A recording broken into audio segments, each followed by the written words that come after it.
For years, we've all been told this one story about motivation at work. It's a climb, right? A constant struggle upward to finally reach our full potential. But what if that whole story is just wrong? What if we're looking at the mountain from the wrong side entirely? Let's dive into that. And that's really the question at the heart of today's explainer.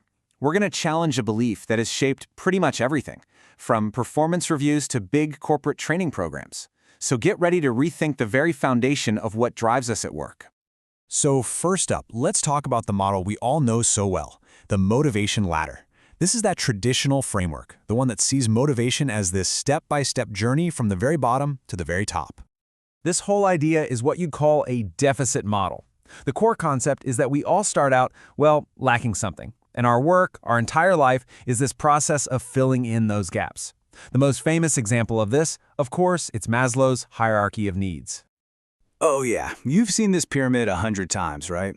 You start way down at the bottom with the absolute basics: food, water, a roof over your head. Once you got those, you climb up to safety, then to belonging with your team, then up to esteem with a promotion or two, and then finally, maybe, you get to reach that little peak of self-actualization. It's all sequential, one step after another. It's a really arduous climb. But here's where things get really interesting. Let's contrast that old view with a totally new perspective.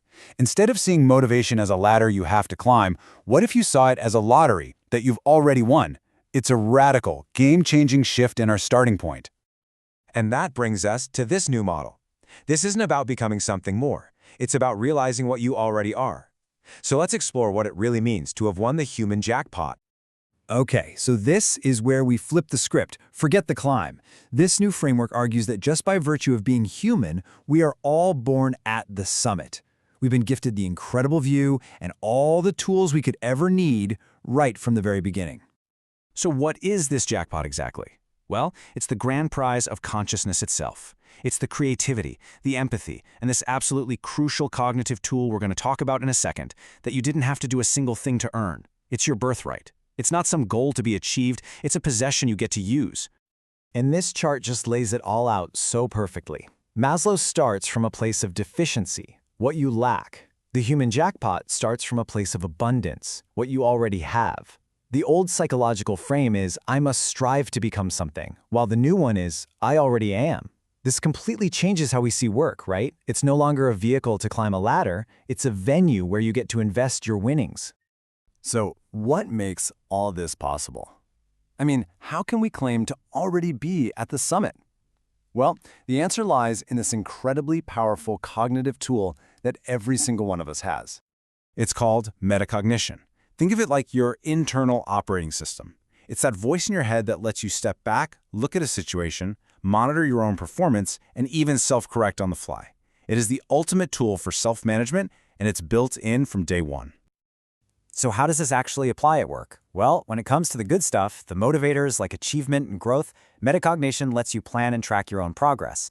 But, and this is just as important, for those hygiene factors, things like your salary or company policy, it helps you regulate your reactions. It lets you recognize that, yeah, a good salary might make you not dissatisfied, but that's not the same thing as true, deep, intrinsic motivation. Recognizing this innate superpower has some pretty profound implications for how we manage people and how we structure our workplaces. It creates what we can call the agency advantage. This is where the role of a manager just fundamentally shifts. The old view is all about focusing on an employee's deficits, what they're missing. The new view acknowledges their inherent capability.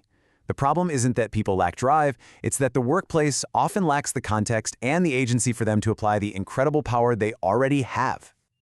So the first major benefit here is a huge shift in understanding. You stop trying to fix your people by filling in their supposed gaps. Instead, you start creating an environment where they can direct themselves, using the incredible gifts they already have. Second, this directly boosts motivation. I mean, when you recognize an employee's ability to self-monitor and self-correct, you naturally give them more autonomy. And let's be honest, true motivation is self-motivation. This approach unlocks it by enabling that self-directed achievement.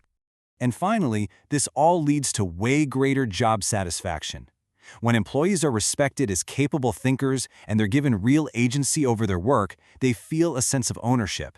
It cuts down on the need for micromanagement, which we all know is a primary driver of dissatisfaction, and it builds a resilient, high-performing culture.